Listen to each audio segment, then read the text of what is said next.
Hello everyone. Today let's talk about post-colonial state theory. This is a very important theory of state. Yeah, frequently asked in undergraduate courses or civil service examination. There is also a question in 2020 UPSC examination. So this is a very important topic. So let's discuss briefly.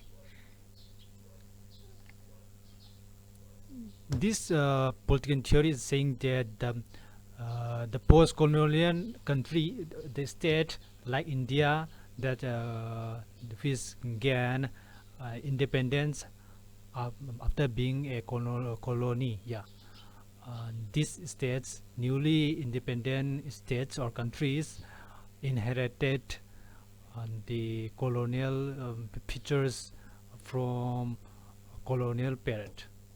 So the socio-political economic uh, situation during the colonial period define these newly independent states. So yeah, this theory give importance to the geopolitical economic structure during the colonial period. So first, we need to know what it is state. A state is a political entity with its own government, population, territory, and sovereignty, independence.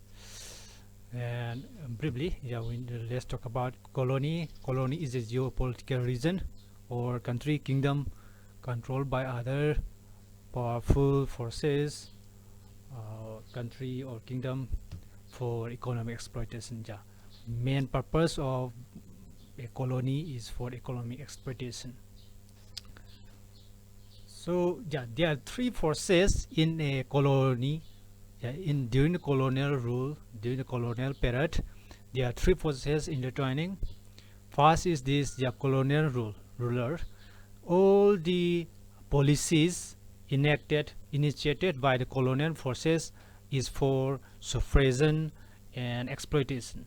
Yeah, these policies, colonial policies, suppress the native people, and yeah, it is for better exploitation. For example, yeah, trend during the colonial period, colonial rulers constructed railway lines in India or other colonies. This is not just for the development of India, but for the better movement of goods, British goods. For example, in India, for the better movement of British goods,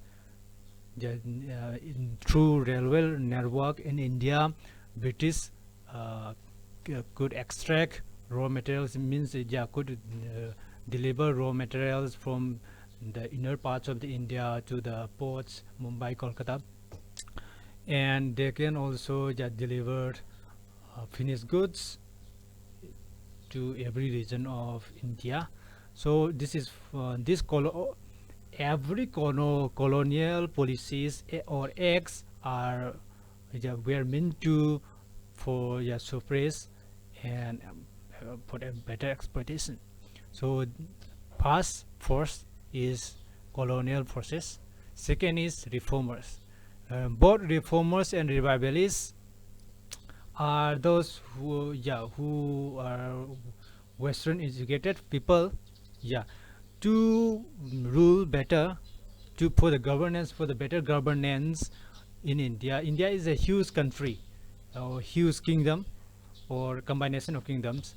So and the number of British population in India, the employees of British India Company is very small in comparison to the population. So for the better administration, the British hired native people as clerks, translators, yeah, for the uh, lower grade posts, not officers, but for your clerks, translators, and the likes. So they provide education, Western education, they like language education, and basic scientific education, and arithmetic education, yeah, for accountants and clerks. So these newly enlightened or Western education people came across many Western philosophies, new philosophies, talk about like, yeah, liberty, equality, justice, many, yeah, thought-provoking new ideas.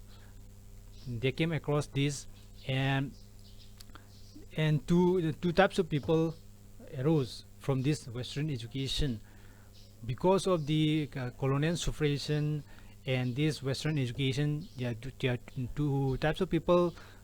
Number one, yeah, here, the reformers. These reformers accept Western values.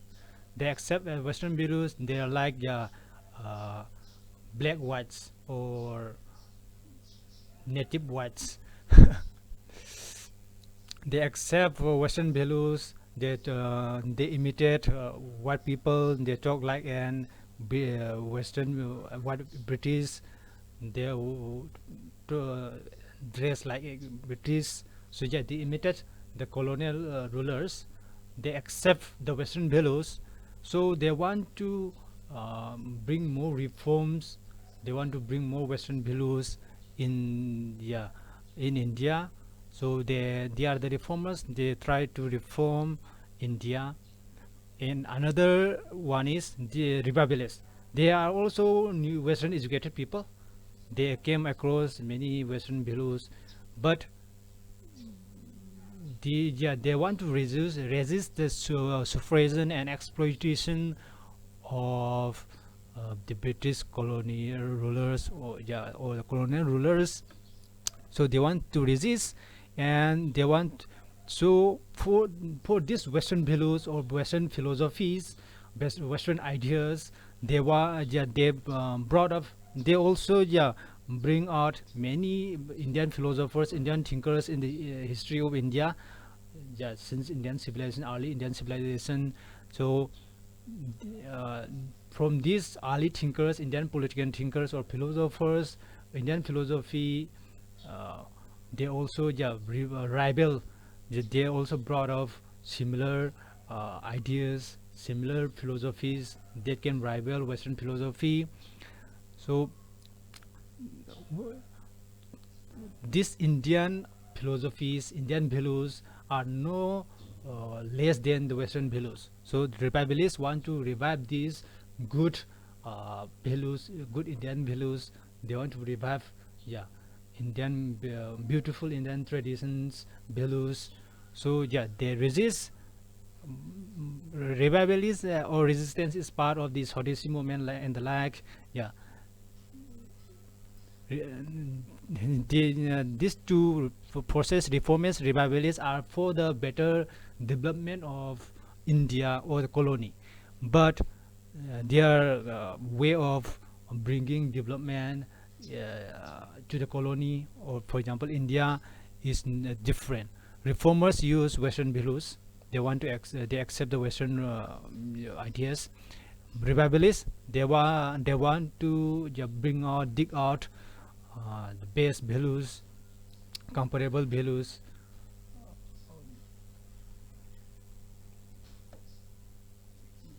from, yeah, our own history, our own philosophers, our own thinkers.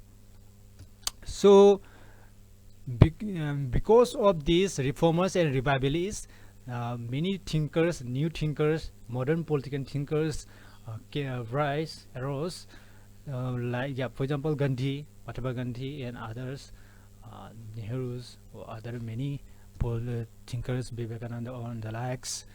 There are many modern thinkers. So there are many ideas, and because of these reforms and revivalists, British colonial rulers had to, yeah, issue or enact many new policies and acts. You may have familiar if you study nationalism, Indian nationalism, or modern Indian history. British Parliament enacted many policies and acts in 1911, 1935, and then yeah. So these policies greatly uh, affected Indian Constitution. Indian Constitution is the basis of Indian state. Indian state Constitution defines what type of state, what type of government, what type of rights. So since this colonial acts affected, Indian Constitution inherited many policies from in the Government of India Act 1935. So it is correct, it is not wrong to say that this colonial process determine what type of state we have after we gain independence. After the independence, this newly independent states inherit all these three types of forces. So for example, in India, Indian Constitution incorporates lots of yeah, ideas, philosophies from this. Yeah, for general administration, we inherited from the colonial policies. But for social justice and rights duties, we inherited from these reformers and revivalists.